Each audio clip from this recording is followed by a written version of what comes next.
welcome to a special election edition of Breeze TV. We'll be live for the next hour giving you updates on the most important races here in Virginia and from across the country. Happy Saturday, everyone, and welcome to NASCAR Race Day here at the FS1 Studios alongside of Caitlin Vincey. I'm Paige Ellenberger, and we're so glad you're joining us because tensions are heating up as teams are beginning to feel the pressure of the awaited playoffs, however. Yeah, thanks, guys. It was just a few hours ago that we saw his daughter, Nikki, grace the court of the Convo for the first time because she sat out due to NCAA transfer rules. She came from Syracuse, however, like you mentioned, she's not the only Oppenheimer to travel some great distance to spend their time in the Convo. Check out what time it is. Not only is it 4:37 in the morning, but it's also 14 degrees outside. Over hundreds of Harrisonburg residents and JMU students waited here overnight, and some left with nothing. Thank you so much, Logan. You touched a little bit of how close these races can be, and that's definitely the case for the 94th district. Do you mind talking to us a little bit about that one and the last election that they held? So whether you're building a social media empire, buying or keeping company with a furry friend, or trying your grandma's oldest recipes, we hope you're staying safe and healthy during this time.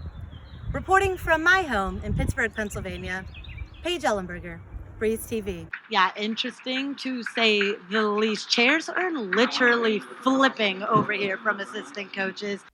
Thanks, Eli. The Harrisonburg Police Department Auxiliary Unit is made up of volunteers from the community.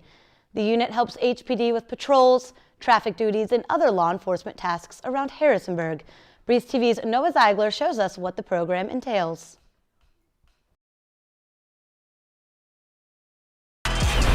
As you can see, a big win for that number 4 team. That puts Harvick at the 6th spot heading into tonight's race. However, take a look at the right-hand side of your screen, and we see guys like Suarez, who's only 6 points behind.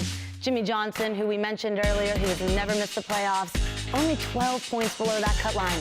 But how about that Clint Boyer? He's just barely making the top 16. The race tonight is a huge wild card and will determine a lot moving forward.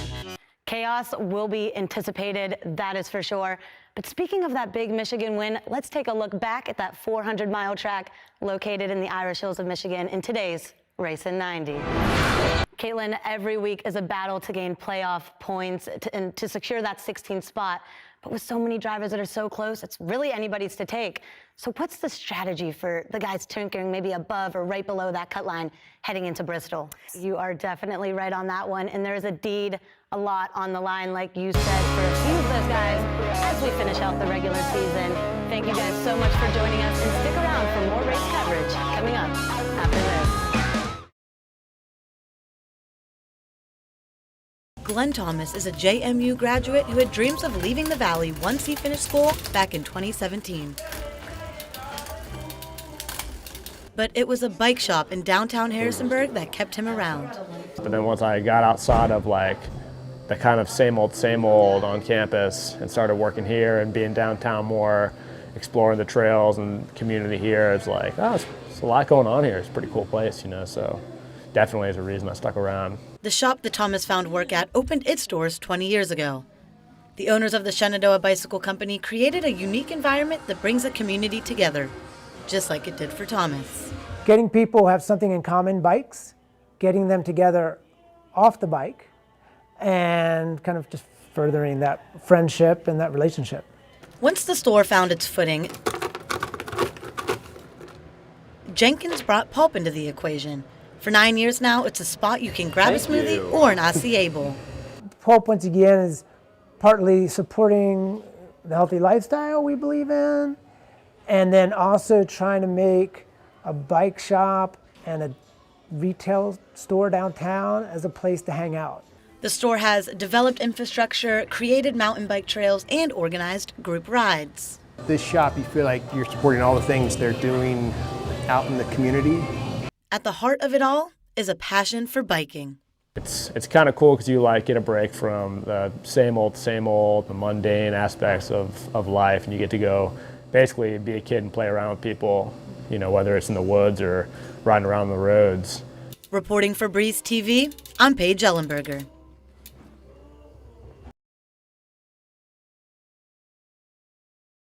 The North Pole isn't the only place that has igloos. In fact, these ones you'll have to travel south down 81 to Waynesboro. I checked out a special farm with a warm holiday twist. If you're anything like me, you're probably wondering what these igloos are doing in Virginia. Well, Stablecraft Brewery decided it was time to take a unique turn for the holiday season. The list of outdoor things to do in the valley is limited during the colder months. Gabby Samsom and her family traveled to Hermitage Hill Farm for an experience they've never had before. I knew we were coming out here, but not in an igloo, so I dressed really warm. I even had my earmuffs with me, but they said we were in an igloo, so once I got in here, the earmuffs came off. The brewery keeps customers flowing in by holding special events all month. Ugly sweater contests, live concerts, decorate a holiday beard, and steal the holiday mug. That one's simple. You buy a beer, you get to steal the glass. 3 standard pints, yeah. In the Shenandoah Valley, there's a large number of people that think that they shouldn't go outside in the winter. And I'm a skier. I grew up in the north. I think the season should be embraced, and I think we can embrace it. And we took our property and we decked it out for the holidays. The igloos are $100 to rent, but $65 goes back to your food and drink order. It seats up to 8 people comfortably, and igloos have a dedicated wait staff for an hour and 45 minutes. I mean, I feel like we are very important people right now. It's nice not to wait in the crowd. It's very nice to have our own waitress, be out of the cold, out of the crowd. So, warm feelings. Reporting for Breeze TV, somewhere outside of an igloo, I'm Paige Ellenberger. Freshman starter Michael Christmas was a gift to this purple and gold squad. Let's reminisce on his high school career. As a sophomore, he was the state's 6A Player of the Year. Fast forward 2 years as a senior in the state tournament, the man averaged over 24 points a game, 9 boards a game, and over 9 blocks a game. He had 8 offers, including some from VCU, ODU, and Villanova, but he chose to start his 4-year collegiate career right here in the Valley. Season with the Buccaneers. He was one of 8 coaches to win the Big South Coach of the Year award, and he's the winningest coach in Charleston Southern history. He led the Bucs to the semifinals in the Big South tournament last year, defeating number 10 USC, upsetting number 3 Winthrop, and ultimately falling to Radford late in the tournament. I love going over to the sidelines before the game just to kind of get a little chit-chat going on with Coach Z.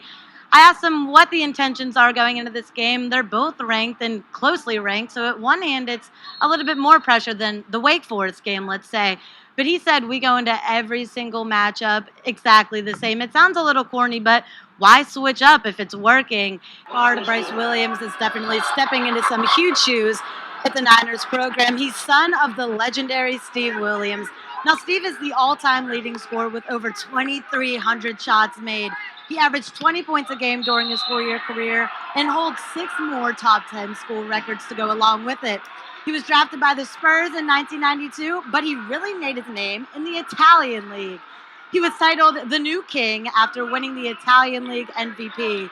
It's with sadness I have to say, though, Steve passed away last March at the age of 47. So the next 4 years for Bryce will be very memorable ones for sure. Guys, you hit a little bit on the head coach, Bobby Muse, but let's really talk about him. With an overall record of 73 wins, 11 ties, and only 7 losses, what can you say about that? People ask him all the time what the key to success is. He never really knows what to say. He just says creating a winning environment and keeping things consistent. Yeah, thanks, guys. It was just a few hours ago that we saw his daughter, Nikki, grace the court of the Convo for the first time because she sat out due to NCAA transfer rules. She came from Syracuse, however, like you mentioned, she's not the only Oppenheimer to travel some great distance to spend their time in the Convo. Her dad, Josh, was added onto the coaching staff this year, and his path is extraordinary. He spent time with the Nets, the Bucks, and the Rockets, boosting all of their shooting percentages just because he's that offensive magician that you guys were talking about earlier. He credits all of these accomplishments to one central thing: faith. He talks heavily about how his walk with Christ leads into his professional career. The one parable he relates his program back to is the bad soil, the thorny soil, and the good soil. He talks about when his players enter the program, they're planted into that good soil, and they grow into the best humans they could possibly be, Kurt. Although the Dukes fell to Radford in their last away contest, Dwight Wilson picked up his second straight double-double. He scored 16 points, all while racking up 13 boards. Right now, he's averaging 67% shooting from the field and just about 10 boards per game. With Michael Christmas by his side under the net, JMU has a strong big man game. Paige? Yeah, guys, look who I found wandering the halls of the Convo once again. Cam, you came all the way from Florida for one special reason. What was that? To walk across the stage with us. Are you excited to be back? How does it feel back to be in the Convo? This time you're not on the court, but you're supporting your guys. Exactly. It's always a blessing to be here. So what's the next step for you? You just walked across that stage like you mentioned.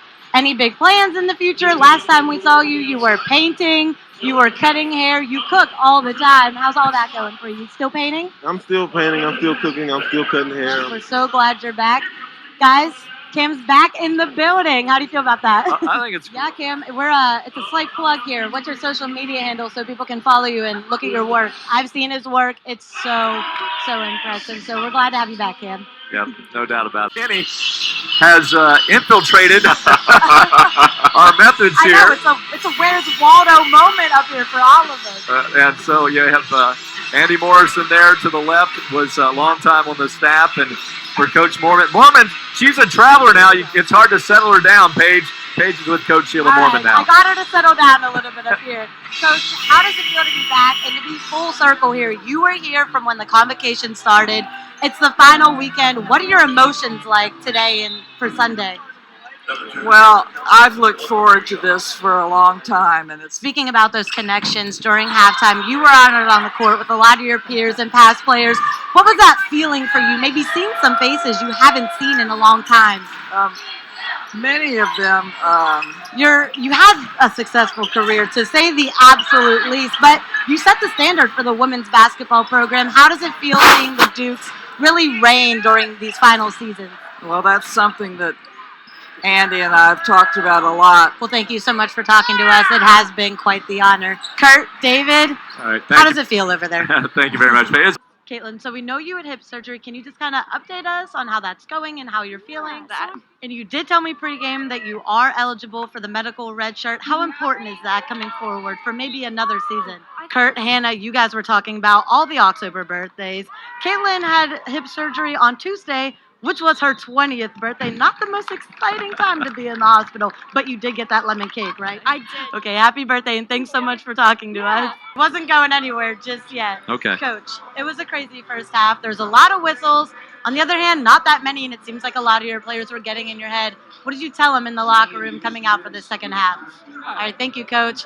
Yeah, on his way over here, too, he was just saying that it would have been a little bit better if they scored, and they were this close to getting that goal. Thanks, Caitlin. Brent Finnegan definitely has a great attitude over where you're at. But right now, more results are rolling in, and our Zach Hill's here to cover it. Zach? Yeah, Zach, we're definitely going to be covering those races and results as they roll in. But as of right now, our Logan Campbell is back in that newsroom, and let's head over to her to see what more she has found out. Well, thank you guys all so much for joining us in our political coverage tonight. It was a pleasure having our panel of experts, Zach Hill, Logan Campbell, and all of our reporters in the field. And of course, you guys watching. It was all very fun. Thanks for tuning in.